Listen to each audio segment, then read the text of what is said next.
Hari ini saya menggunakan sesuatu yang lagi tren di dunia, yaitu menggunakan baju atau kaos warna hijau seperti Zelensky, di mana kita tahu di dunia barat atau sekutu atau Amerika, Zelensky adalah war hero. Saat ini dia diembung-embung sebagai war hero. Sementara bagi negara-negara yang sering diacak-acak sama Amerika, seperti negara-negara Timur Tengah seperti negara penghasil fosil oil, itu sangat membenci apapun yang Barat lakukan, sehingga begitu ada seorang yang bernama Putin menyatakan dirinya berperang melawan NATO oleh pihak Timur, dia dianggap war hero atau seorang Marvel, seorang superhero yang akan mengalahkan Thanos. Dan kita tahu Thanos itu adalah Amerika dan sekutunya. Jadi kita mau cerita sedikit mundur. Ada hal yang menurut saya penting untuk sahabat semua tahu, apa itu yang terjadi di dunia ini, atau dengan kata singkatnya adalah who run the world, atau siapa sih sesungguhnya yang menjalankan dunia ini. Yang ada yang menyebutnya New World Order dengan nama-nama lain, dan juga how the world work. Nah, ini saya ada masalah nih kalau urusan bahasa Inggris nih. Bagaimana cara dunia bekerja, how the world work gitu ya. Nah, kita mau menceritakan sedikit bagaimana cara dunia bekerja. Mau nggak mau kita mundur sebentar ke tahun 30-an sampai tahun 40-an. Kalau kita membayangkan diri kita sekarang di tahun 30-an, apa yang Anda bayangkan di pikiran Anda? Misalnya, apakah letak Pulau Jawa bergeser dari sekarang? Atau letak benua Amerika itu bukan di posisi sekarang? Ternyata sahabat, letak geografis dunia itu sejak dari 2000, 3000, 5000, 10.000 tahun yang lalu hingga saat ini, letak geografisnya adalah sama. Lalu apa yang membedakan peta dunia di tahun 20-an, tahun 30-an, tahun 40-an, tahun 50-an dengan sekarang, tahun 2022? Yang berbeda adalah negaranya saat itu belum sebanyak sekarang. Kalau sekarang ada hampir 200 negara. Waktu itu di tahun 30-an, di tahun 20-an, Indonesia itu belum ada. China atau Tiongkok itu belum ada. Arab Saudi belum ada. Irak belum ada, gitu ya. Ada 100 negara belum lahir. Dan karena itu pertanyaannya, peta dunia itu seperti apa, gitu ya. Maka jawabannya sangat sederhana. Peta dunia dulu ditentukan oleh negara-negara kolonialisasi yang mengkoloni. Misalnya, di Afrika terbagi, di sini wilayah Belgia, di sini wilayah Spanyol, di sini wilayah Inggris, di sini wilayah Belanda, gitu ya. Kemudian di sisi Asia juga sama. Jadi yang disebut peta dunia berbeda dengan peta dunia sekarang. Peta dunia sekarang berdasarkan negara. Kalau dulu berdasarkan negara yang mengkolonialisasi. Nah, di tahun 30-40 terjadi sebuah fenomena di mana Jerman menyerang Polandia di tahun 1938-39. Itulah yang disebut awal dari Perang Dunia Kedua. Dan kita tahu ada sebuah negara yang sangat ingin Eropa itu rata tanah. Negaranya itu namanya Amerika. Mengapa ingin rata tanah? Saya lompat sebentar di tahun 2022. Sewaktu tanggal 24 Februari 2022, Rusia menyerang Ukraina. Seminggu setelah peristiwa itu terjadi, ada 7 pemimpin Afrika menyatakan, kami berharap perang dunia ketiga terjadi, perang militer terjadi di Eropa agar Eropa rata tanah. Kenapa 7 pemimpin Afrika tadi berkata begitu? Kalau Newman ya, kalau kita dapat mandat juga ngomong begitu, tapi nggak tahu yang sekarang ya. Sekarang makanya nggak nyampe mikirin begituan. Oke, kita lompat. Jadi, kenapa pemimpin Afrika menyatakan kalau pengen perang dunia ketiga dan Eropa rata tanah? Sama seperti apa yang dipikiran Amerika di tahun 30 akhir atau tahun 40 itu, pengen Eropa rata tanah. Kenapa Amerika berpikir begitu? Kita mundur sebentar, mundur lagi ya. Belajar sejarah itu penting. Karena mengerti sejarah, Anda mengerti behavior, Anda mengerti masa depan, gitu ya. Kembali ke periode tahun 1900. Anda sekarang bayangkan, di masa itu juga 100 negara belum hadir. Semua wilayah itu tegang. Di daerah Brazil misalnya, Portugal ribut sama Belgia, ribut sama Spanyol, kemudian di Indonesia, Inggris sama Belanda, di Afrika, hampir semua negara Eropa yang mempunyai wilayah kolonialisasi ribut satu sama lain. Portugis dengan Spanyol, Spanyol dengan Perancis, Perancis dengan Belanda, Belanda dengan Inggris, dan lain sebagainya. Di semua wilayah dengan berbeda-beda friksinya.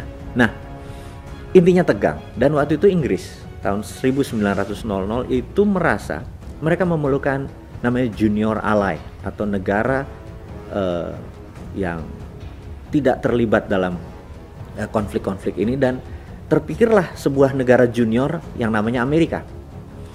Dan di approach lah tahun 1901, datang delegasi Inggris menawarkan ke parlemen dan pemerintahan Amerika waktu itu untuk menjadi ally, menjadi aliansi, menjadi sekutu Inggris. Kemudian waktu 1902 delegasi Amerika berkunjung ke Inggris, kemudian berkunjung ke Eropa.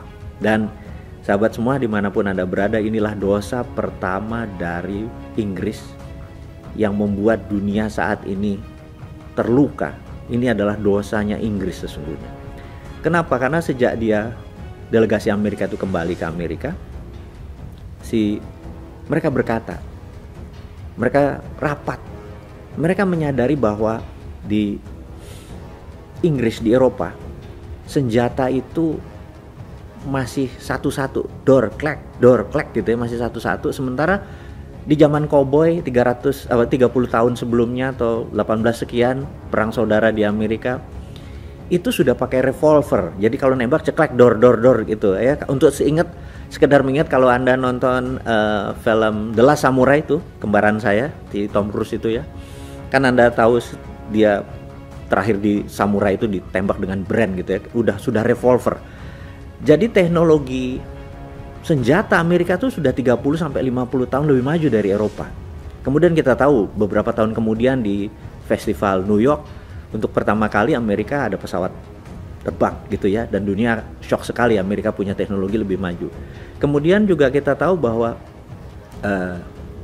ladang minyak terbesar di dunia pada saat itu adalah di Amerika. Amerika punya crude oil, Amerika menghasilkan dari crude oil diproses menjadi kerosin atau minyak bakar. Dan di tahun 1900-an awal itu Rockefeller dengan Shell-nya sudah Rockefeller dengan Standard Oil Company itu sudah menciptakan dari kerosin, sudah menciptakan gasolin atau bahan bakar gitu ya untuk kendaraan Ford waktu itu. Nah, teknologi yang lebih maju ini Amerika sadar, kenapa kita mesti jadi junior alainya Inggris, harusnya dia yang jadi junior alainya kita. Anda mulai paham cara berpikirnya Amerika. Karena itu yang diharapkan Amerika adalah Eropa rata tanah. Dan benar, waktu 1914 seorang Duke dari Austro-Hungarian dibunuh di Serbia oleh pemberontak Serbia. Inilah peristiwa Perang Dunia Pertama, dan Amerika di 1914 tidak ikut-ikutan, 1915 itu dia 1916 waktu makin negara makin banyak yang ikut di Perang Dunia Pertama, Amerika nggak ikut-ikutan. Di sisi Amerika cuma satu, dia pengen Eropa rata tanah gitu ya. Nah, singkat cerita, akhirnya U-boatnya Jerman menyerang 3 kapal niaganya Amerika di 1917. Akhirnya Amerika nggak tahan, Amerika masuk. Intinya 1918 Perang Dunia Pertama selesai, Jerman dalam pihak yang kalah dan lain sebagainya. Nah, Amerika balik lagi, tapi ternyata Eropa tidak hancur. Kemudian dalam 15 tahun kita tahu Hitler dan Jerman membangun Jermannya dari nol, dari scratch menjadi negara superpower. Kemudian Jerman mulai menaklukkan Polandia. Sama persis seperti Rusia sekarang mengambil Ukraina, karena merasa punya satu ras gitu ya, satu rumpun. Kalau di dalam Rusia sekarang dia menganggap dirinya adalah East Slovak atau Slovak Timur. Yang namanya Hitler juga beranggapan ini satu ras, Polandia dengan Jerman ini. Dan cerita panjangnya adalah gak lama kemudian perang terjadi di Eropa, dan Inggris Sejak 1938, 39, 40 minta Amerika masuk, tapi Amerika cuman separuh hati, cuman ngarepin hancur lo kayak gitu ya. Nah, tahun 42 baru Amerika masuk, itu pun masih di Normandy, belum kemana-mana, belum perang-perang beneran. Dan pada 1944 di kota kecil di utaranya Boston namanya Bretton Woods, ada conference yang terkenal disebut nama Bretton Woods Conference. Berkumpullah 10 negara Eropa dan Amerika tentunya, dan Amerika yang memimpin conference tersebut berkata kepada delegasi tersebut bahwa Anda semua setuju nggak bahwa kita tidak akan ada perang dunia ketiga lagi ke depannya? Jawaban mereka setuju. Dan untuk tidak ada perang dunia ketiga, maka negara dunia harus dikontrol. Setuju gitu ya. Maka salah satu resolusinya adalah mereka harus mempunyai world currency. Setuju? Mereka semua jawabnya setuju. Dan world currency itu adalah dolar. Semua setuju kecuali delegasi Prancis. Dan delegasi Prancis keluar dari ruangan tersebut. Tapi sahabat semua tahu bahwa dalam sebulan kemudian setelah Jerman menyerang Prancis, delegasi Prancis balik dan menandatangani, oke, gue setuju deh. Intinya adalah dolar menjadi world currency. Yang kedua adalah mendirikan World Bank, bank yang untuk mengendalikan peredaran uang di dunia, dan International Monetary Fund atau IMF untuk pelaksanaan lending atau pinjaman. Dan yang menarik adalah untuk sebuah resolusi keluar dari IMF, suara voting itu harus mendapatkan 75% agree baru resolusi IMF keluar. Dan suara hak vote-nya negara Amerika adalah 26%. Singkatnya, kalau seluruh negara setuju itu baru 74%, alias resolusi tidak pernah solid, tidak pernah utuh kecuali Amerika setuju. Jadi kita lihat bahwa dengan 26% suara itu Amerika adalah pengendali 100% IMF. Jadi itulah, kalau sahabat semua kita buka, inilah yang disebut who run the world, siapa yang menjalankan dunia, and how the world work, bagaimana cara dunia bekerja. Nah, sejak saat itu sebuah buku yang berjudul Long Telegram dari John F. Kennan. Kennan